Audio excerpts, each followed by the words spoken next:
Hello all.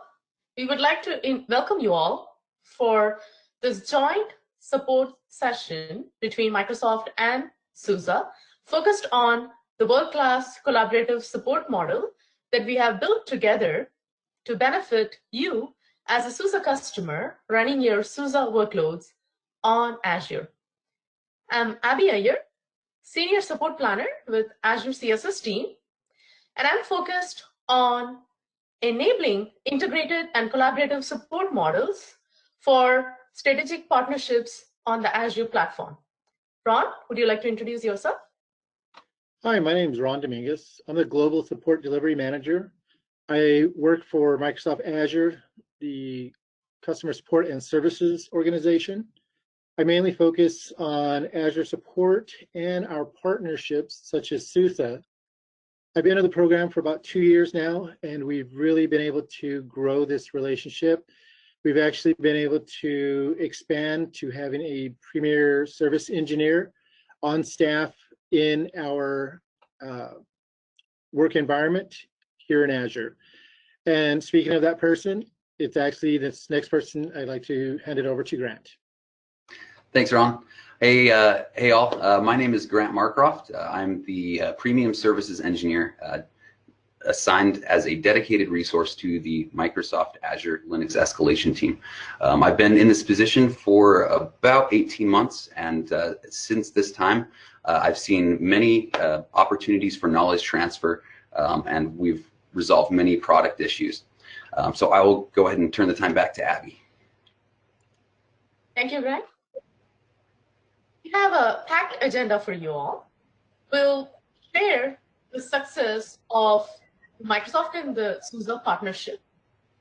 We will also deep dive on the collaborative support model that we have built together.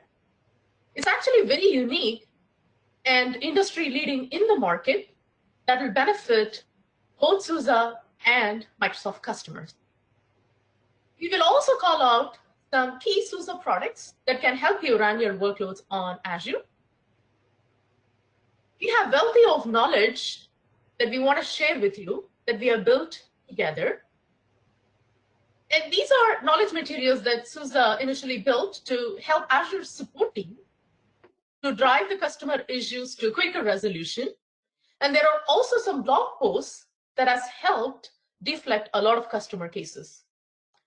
Last but not least, we will also share some notable solutions which we have developed by working together with engineering teams as well that can benefit you as a customer. Talking about key highlights of the partnership, SUSE is definitely the first optimized Linux kernel on Azure. If you are looking to enable InfiniBand interface, SUSE offers HPC images to you. Most recently, we have SQL Server 2019 that's available in the marketplace that comes with /12 SP5. That's the latest that's available, where you can get collaborative support from both companies.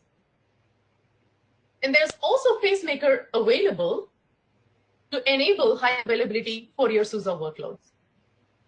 And of course, the world-class support model that we have built together, the collaborative support model that we will go into details. Talking about the deep alliance and partnership that both Microsoft and SUSE has built together, we are committed to delivering innovation to our mutual customers that will enhance your agility and drive digital transformation at its core. We all know that SUSE and Microsoft have been partnering together longer than a decade. And in addition to that, both Microsoft and SUSE have been partnering with SAP for more than 20 years. This means you as a mutual customer get the direct benefit of these strong partnerships that we have built together to run your enterprise workloads.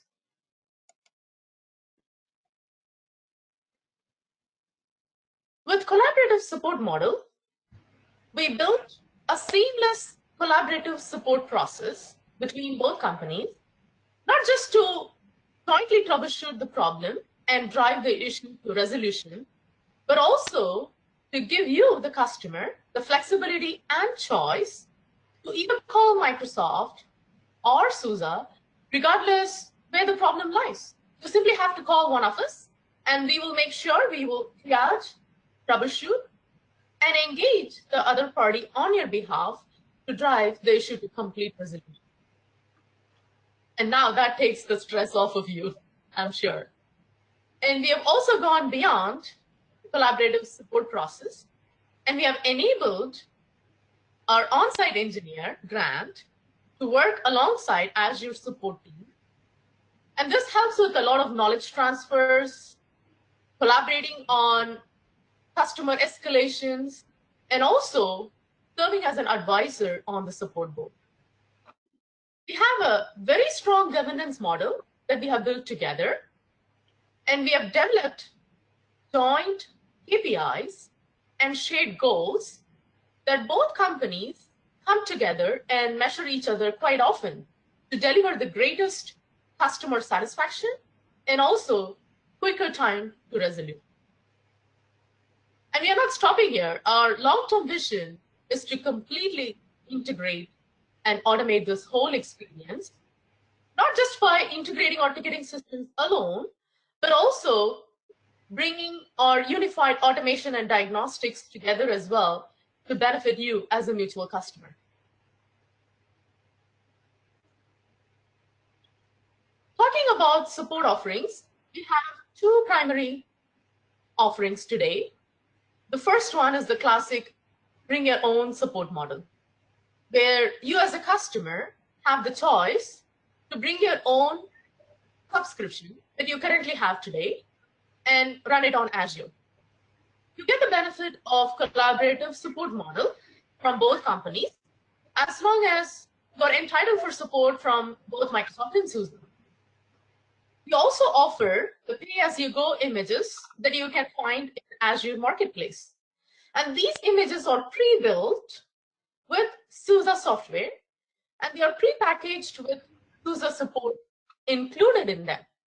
So this means you would typically call Microsoft for support first, and Microsoft will do our due diligence to troubleshoot the problem, and we will engage SUSE on your behalf if we are not unable to solve the problem.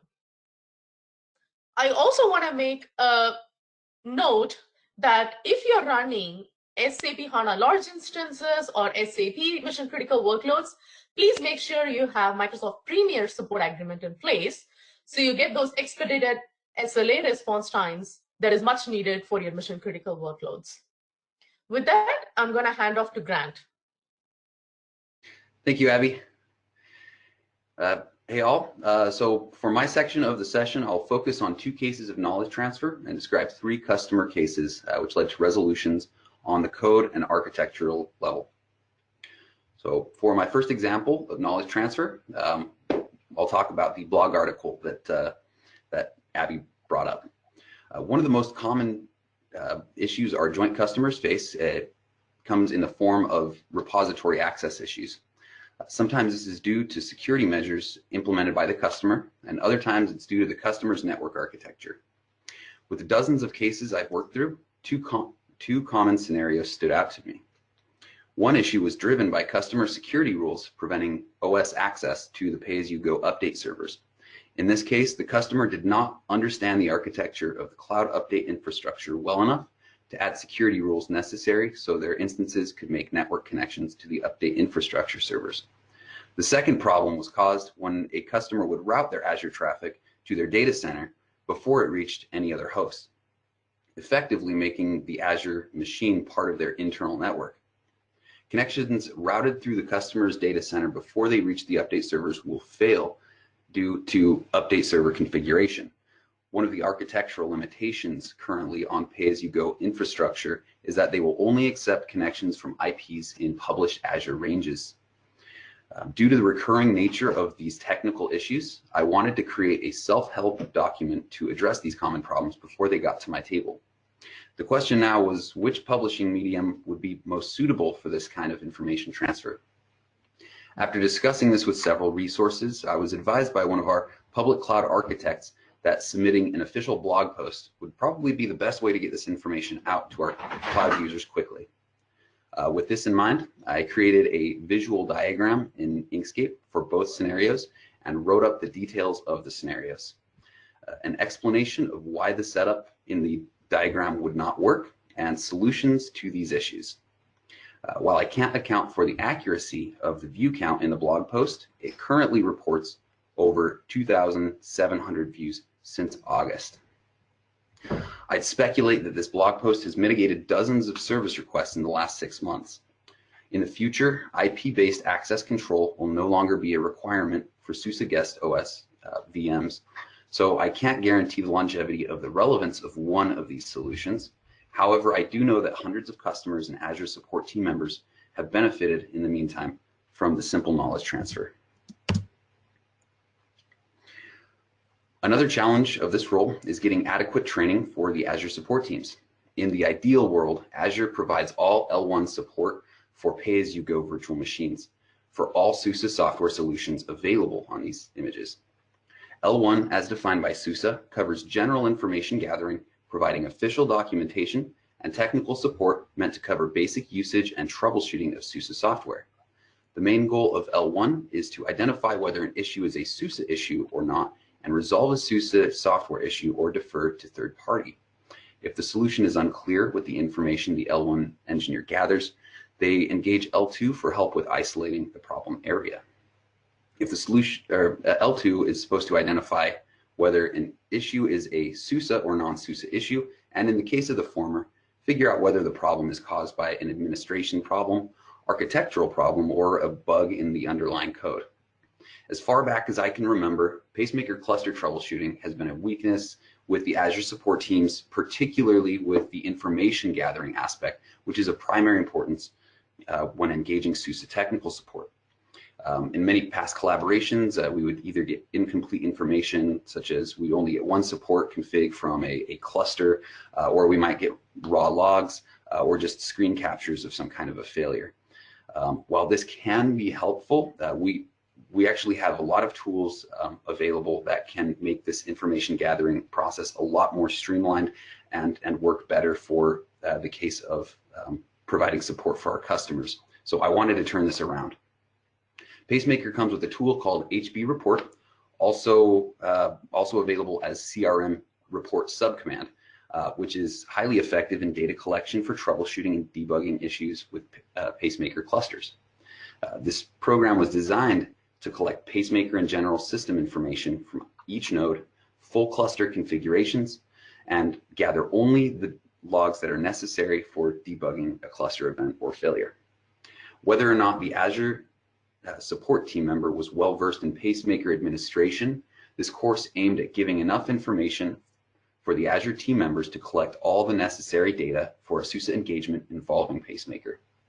If the engineer wanted to look through the data and attempt the RCA themselves, this gives them the opportunity to do so. If not, we can greatly hasten technical engagements by cutting out the back and forth and live troubleshooting calls normally attributed to pacemaker troubleshooting and information collection with regard to an RCA in Microsoft Azure.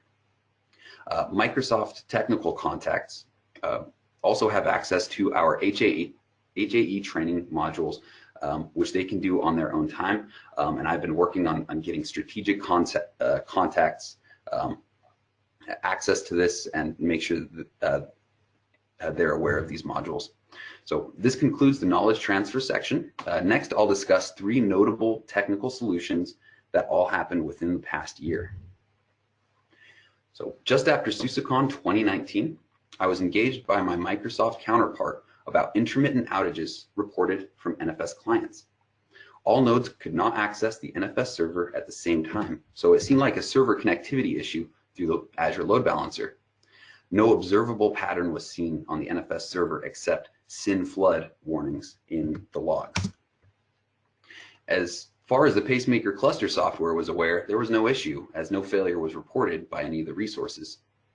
My Microsoft counterpart at the time stated that the NC services connections must be failing for this type of behavior to exist. I didn't think that that was the issue. So the monitor, to give you an idea, the monitor for the anything resource, the resource used to set up this listening health probe service, only checked whether the NC process was running, not that the program was actually doing any useful work. So I devised a way to run a monitor of the resource by setting up a monitor hook parameter with another NC client connection opened to connect to the NC server port on the localhost loopback interface. If the hook caused a monitor failure, we could be sure that the NC server was broken on the OS level. If the new monitor hook opened and closed successfully, then we knew that NC server was not the issue. With this monitor in place, the customer confirmed that in fact the NC service failed its monitor intermittently. From here, I engaged an internal subject matter expert for further investigation. He advised that the customer remove the monitor hook as it may be dangerous and cause an unnecessary failover due to the regularity of the failures. After load testing the original NC configuration, the subject matter expert discovered that the current netcat OpenBSD based NC program was unfit for use as a server for the load balancer probes due to a hard-coded limit on connections. This was especially a problem when the server was under heavy load. He created a new solution using the SOCAT program to listen for these probes instead and wrote up a TID on how to replace the old NC server with a SOCAT server. The new architecture includes a backlog of up to 10 connections. And at this time, the Azure documentation has actually been updated to the deployment guide has been updated to use SOCAT. It also refers to a new Azure load balancer pacemaker resource that you can use instead of setting up one of these anything resources. So since this solution was put into place, I've already seen several cases where this TID has ultimately been the fix. So for my second notable solution, I will talk about a customer retention opportunity. So one of the assumed roles I have as the dedicated resource for Azure is a point of contact for customer retention due to technical issues. If a customer is attempting to move into the cloud and finds a problem, they can engage Azure support for help. Sometimes technical issues and the support received for these issues can mean the difference between deciding to choose Azure over another cloud provider. This next example came about during a customer's proof of concept phase on an on-prem to cloud migration. On one occasion earlier this year, one such customer reported multiple issues with the System Security Services Daemon, or SSSD, on SLUS 12 SP3. As was the usual case, I was fairly certain the issue was config related and assisted with isolating the issue. Many of the questions I was asking the customer had gone unanswered, which can be a very frustrating experience for anyone trying to support a customer. I felt like the customer was intentionally trying to be difficult to work with, or at least that's what I thought at the time. In reality, the customer truly knew that there was a problem. He just had not gotten to the point where he could identify the fixes in the programs upstream. As such, he was not going to accept that the issues he was seeing in his proof of concept were a configuration issue. With the help of my subject matter experts in L3 engineering, I was able to confirm and help to resolve 3 different bugs in SSSD and another unrelated bug in the CRM shell, which was also brought up by the same customer. PTF packages were compiled for these fixes. The customer tested the packages on his proof of concept and reported positive feedback. At the start of the support engagement, the customer was not very happy and was concerned that he was not going to have his SUSE problem addressed with a normal Azure support engagement. By the end of the engagement, the customer let me know that he was happy with the solution and the support that he received. All right, so my last example is going to go over a fix with the DRBD package that was just, the engineering engagement was just completed. So roughly, I'd say a few months after SUSECON last year, an issue was brought to my table about NetWeaver clusters and their NFS servers failing at roughly just about an hour or two after midnight every Monday. This happened on 2 separate Mondays, and started happening with 2 different customers, completely unrelated, using completely different data centers.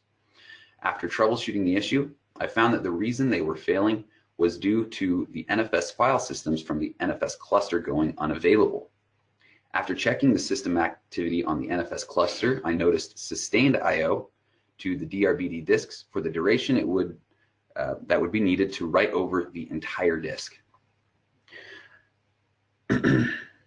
During that time, the file system resource would fail on the NetWeaver cluster, the resource that mounts this NFS client, and the export FS resource, the one that actually exports the resource from the NFS server, that monitor would also time out. I checked for crons, but didn't find any scheduled every Monday. Since I was at a loss, I asked the customer to schedule a cron job with multiple runs of the PS command, iterating every 10 seconds so we could check the process list during one of these outages. We discovered that the I/O was starting as a result of the fstrim-av command. With further troubleshooting, I found that this trim was set up as a systemd timer. Although I had checked for crons, I had missed systemd timers in my initial checks. With this new knowledge, I recommended disabling the fstrim.timer on the NFS cluster for the next week. When midnight came around the following Monday, no failures were reported. We also discovered through troubleshooting that this performance issue did not occur on SLUS-12 SP4. With this in mind, the solution at the time was either to disable the timer on SP3 to stop the trim every week, or to upgrade to SLUS-12 SP4. All the customers who ran into this issue were happy with the resolution, but at a later time, I was engaged by a different Azure resource who was asking for the root cause, as they had a customer who ran into the same issue, and frankly, they wanted to know what the problem was. They weren't going to accept an upgrade as the solution. So with this, at this point, I went through the steps of deploying a SLUS-12 SP3 for SAP NFS DRBD cluster in Azure based on the official Azure deployment documentation. The doc added layers that weren't necessary for testing, such as setting up a full pacemaker cluster, configuring the pacemaker DRBD cluster resource agent, and using a logical volume and LVM for the DRBD disk.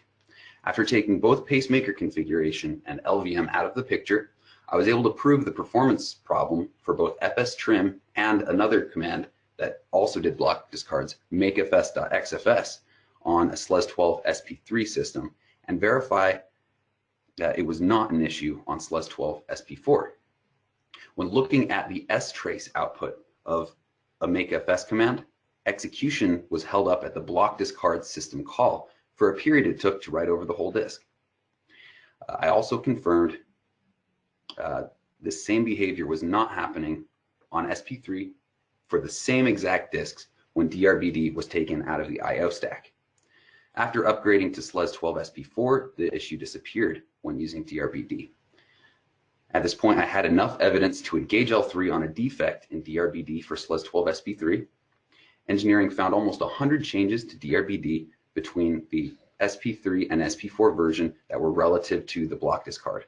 So they started working on a solution. Once they had a PTF built, they sent it to me to test. I was able to confirm that now the makefs and the FS trim, when before they were taking almost 30 minutes to complete, now they were completing within a matter of 2 or 3 seconds. I didn't receive any feedback from any of the original customers I worked with, although I did follow up with them to let them know that the fix was in place. So since I provided positive feedback to our L3 engineers, they will be pushing out this maintenance update so our other customers can benefit from this same fix.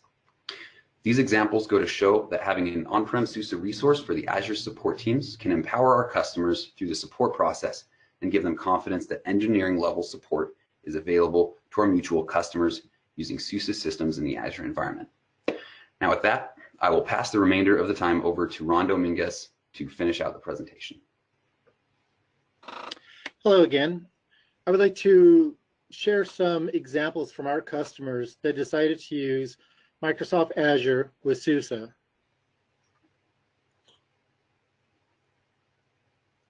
This first story that I'd like to share is from Coke One North America. CONA services leaders have a strong relationship with Microsoft, and they well understand Microsoft Azure. This knowledge helped them identify Microsoft Azure as an ideal cloud foundation. According to David Smith, the director of architecture at CONA Services, he stated, "We chose to migrate to Azure for three main reasons: cost, strategy, and speed. We saw a big cost advantage with SAP HANA on Azure over the cloud we currently used. And the speed was well about how quickly we'd get new capabilities in Azure and could act on them. To tackle this project and help keep platform downtime at a minimum, for its bottleneckers, CONA Services worked closely with Capgemini, SAP, and Microsoft." Now, to quote Reynard Meister, Chief Executive Officer, he stated, "Everyone worked long days and long nights with us to make the delivery happen, and I think that's unique. I've never seen the same level of commitment from partners as I saw from Capgemini, Microsoft, and SUSE on this project." Microsoft and SUSE have worked with all service providers to build and provide solutions for our customers. Keeping an open framework and collaboration, we have been able to build custom architected environments, not only for Coke One North, but for many other customers. Another example is from Daimler. To start, I'd like to share a quote from Dr. Stefan Stathel. "To launch a project with this magnitude previously would have required up to 12 months just to acquire the necessary hardware. In Azure, we had the complete hardware set up in 12 weeks. By using Azure, we started to deliver months faster than would have been possible in our on-premise environments." Certus developed Certus Contact Manager, ICM, in Azure and hosted it there using a software as a service or SaaS model for multiple Azure infrastructure and platform services, including Azure Virtual Machines, Azure SQL Database, Azure Active Directory, and Azure Machine Learning Service. For the MPS functionality, Daimler chose to use a suite of SAP products: SAP Supplier Relationship Manager, SRM, SAP S/4HANA, SAP Fiori, and others, all running on SUSE Linux operating systems. Daimler chose to cite the entire SAP portion of MPS on Azure. The Certus ran in Azure for peak functionality and robustness. We decided to put the rest of NPS in Azure too, as stated by Daimler. These are but two short examples of how customers depend on Microsoft Azure and SUSE to provide reliable, stable, and high-performing environments to empower every customer to build their business. Those were just two short examples. Here I've also included 2 links to many other stories that our customers wanted to share to show their architecture and how they were able to bring their services to Azure utilizing SUSE at their core. Additionally, we have some more resources we would like to provide to you, which also back up the examples that Grant was sharing. At this time, we would like to thank everyone on behalf of myself, Abby, and Grant, and wish that you all stay safe and stay clean. Thank you. Thank you. Thanks.